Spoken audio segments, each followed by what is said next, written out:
Hey there everyone, this is Joyce, content marketer and founder based in Hong Kong. I help those with an entrepreneurial mindset explore their full potential with content. For today's video, I want to go through 10 ways I've promoted my company online to inspire you to do the same for yours. As always, for those of you who are new to this channel, be sure to comment, like, and subscribe, and check out my other videos as well. So let's get to it. Number one, LinkedIn. LinkedIn has remained a very important platform for me as an entrepreneur, as well as when I was a slasher trying to acquire different full-time roles and opportunities online. For those of you who know, on LinkedIn, similar to any other social media platforms, it's all about socialing and engaging with others.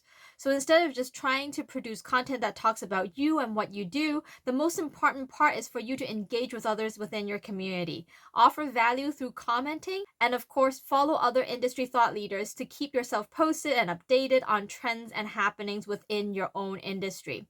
When it comes to LinkedIn, the most important thing is also to build your personal brand on this platform.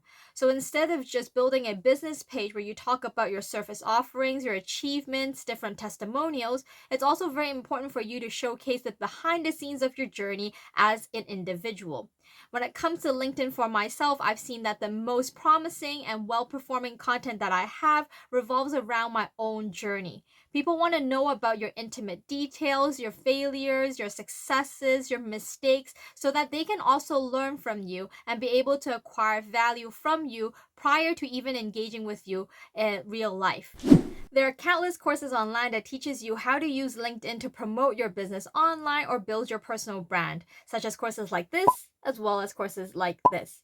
So I'm not going to get into the nit and grit of it or the details and the step-by-step of building that on LinkedIn. However, I do have one unique tip for all of you who are interested or is already started using LinkedIn to promote your business online, and that is to really ace your copywriting skills. When it comes to content on LinkedIn, a lot of them are predominantly based using text, and it's very important to gravitate and capture the attention of your target audiences at first glance. And that requires really good writing skills. What that means is you should really refine your hook, so the first two sentences that show up in your post, in order to tell your target audiences what they can expect from you and urge them to click see more in order to drive more engagements. Now, when it comes to writing a hook, my own personal little tip here is to write in a contrarian style.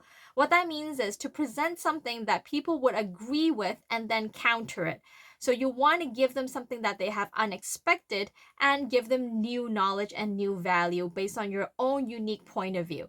That has tended to work quite well on my own posts, such as posts like this, as well as posts like this. Number two, my website. When you're creating content on social media platforms, you're really creating on rented land. That means if they decided to change their algorithm, there's nothing you can do about it.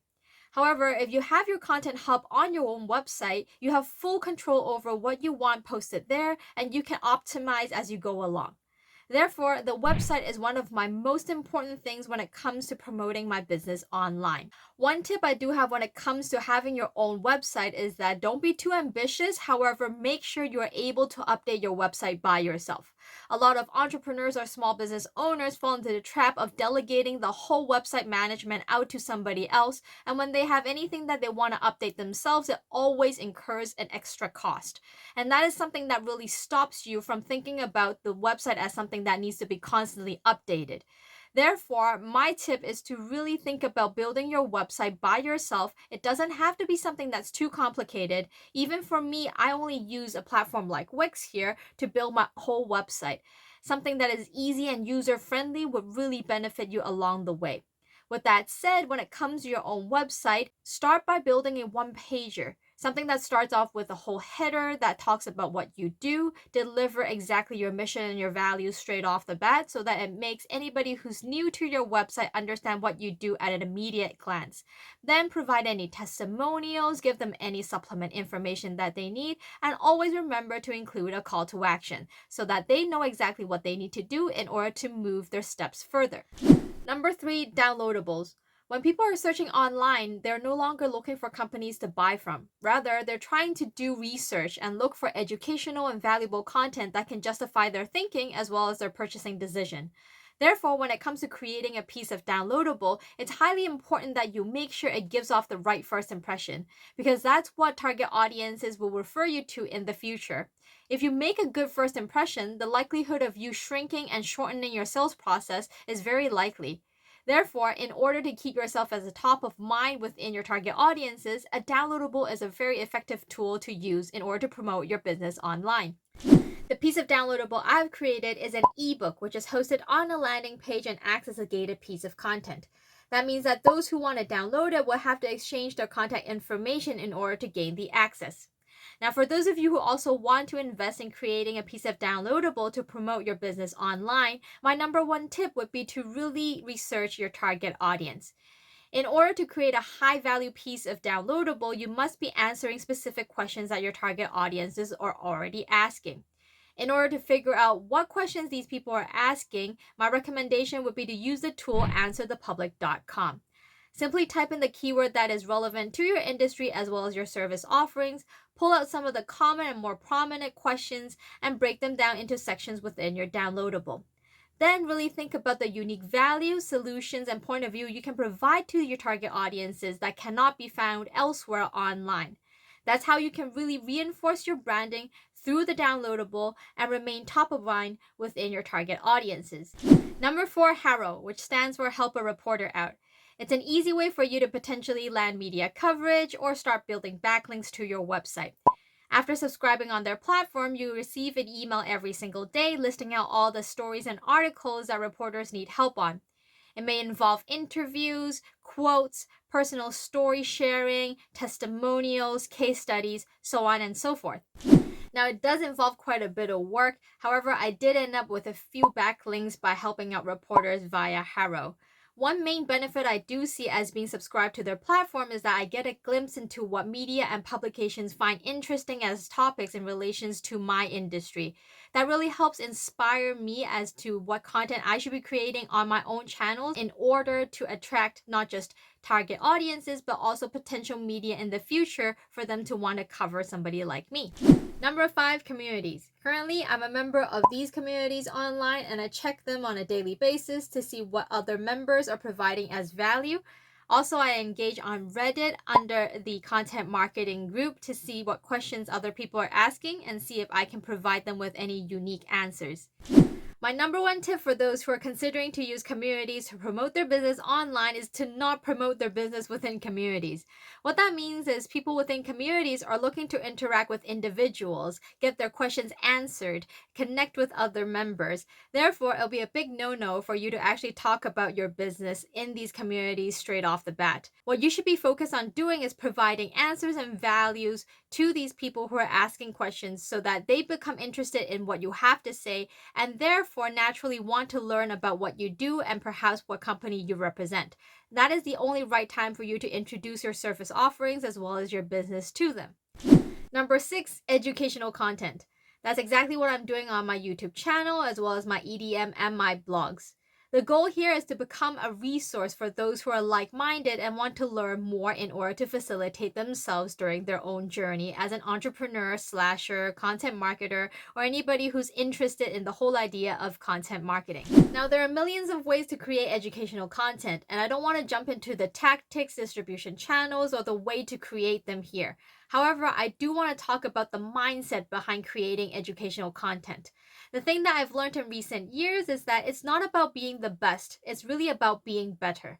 A lot of different people are talking about the same facts, the same pieces of knowledge, and even perhaps the same tips and tricks and hacks. However, people gravitate to you uniquely for the way that you are distributing and talking about these information.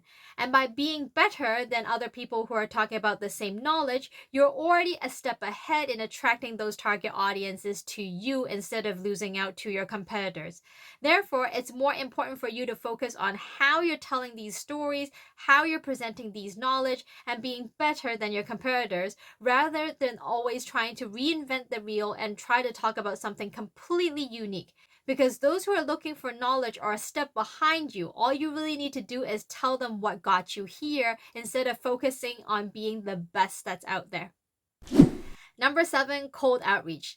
Now, I know this might mean different things to different people based in different countries because of the restrictions that we all have when it comes to privacy settings and sending out cold emails to potential leads as well as audiences. However, I do think that it's an important thing to learn how to cold outreach to people who are complete strangers to you and build a connection that way. An easy starting point might be through LinkedIn while you find people who are industry thought leaders and you want to reach out through a DM. Of course, remember to personalize your message so that you don't come off as creepy or just trying to sell your service. Really try and connect them on a individual basis through personalized messages. The number one tip I have for cold outreach is to not cold outreach your potential leads and clients, rather to those who are within your industry. When I first started Jersey content marketing, I actually cold outreach to other marketing agency leaders. We formed alliances, built connections, went out for coffee, and in turn, we started referring clients to each other and helping each other upsell our businesses. That was actually a more effective way in order for me to promote my business online using cold outreach. Number 8, Google My Business. I know a lot of people actually don't consider this as an option, but it's actually quite effective in building trust and authority online for your business. Firstly, it increases your business's visibility because when people search for related keywords, your Google My Business account shows up on the side. Secondly, if you do have a local address to a shop or an office, it also shows up on Google Map. And last but not least, because registering for a Google My Business account requires verification from Google themselves, then it does help increase the trust level within your target audiences when they see your business show up. Number 9, attending offline events. Now, of course, this is an offline initiative. However, all of the content you are able to create by attending these offline events are highly valuable when distributed online. I've gained a lot of extra exposure and awareness for my business based on milking these content I've created at offline events, such as this e-day visit, now turned into a YouTube video, as well as these networking photos turned into social media posts and photos for my website, as well as my visit to Dubai ending up being a completely new landing page that calls to action to those who are interested in having myself as a keynote speaker at their event. As you can tell, going to these offline events creates not just networking opportunities, but opportunities for unique content that can be shared online. When it comes to sharing these content online, I can also tag those I've met offline in order to reach more people through their audiences and their engagement. Last but not least, number 10, talk about your business. I actually found this saying through an IG reel and I really agree with it. It says, unless you talk about your business, do you actually have a business?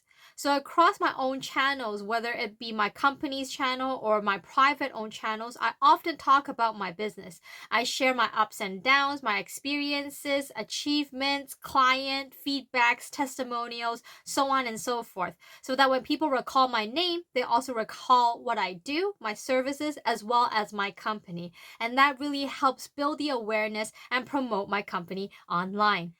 Now, I also understand a lot of people struggle to talk about their business online because they suffer from imposter syndrome. Now, to me, it all boils down to the mindset you have when it comes to content creation. If you think content creation is all about bragging and telling people what your achievements are and you constantly have to prove yourself, then it's almost natural for you to feel uncomfortable talking about your business. However, if you think about it as storytelling, where you're just sharing moments, telling people what you have experienced, and it doesn't need further justification, then it feels much more natural to do. And that is what I often do across all of my different platforms, whether it's my business platforms or my personal platforms. I always start with an experience. I tell people as though it's a moment worth sharing, and that is all. And usually it does pretty well because people feel like they're relatable to the story and they want to listen on.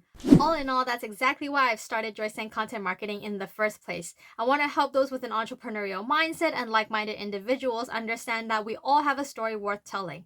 And of course, content is a fabulous tool to help us attract opportunities and explore our full potential. Hopefully, the 10 ways I've shared in promoting your business online has inspired you, and I can't wait to meet you all. Be sure to leave me a comment if you have any questions, subscribe, and I can't wait to see you again soon.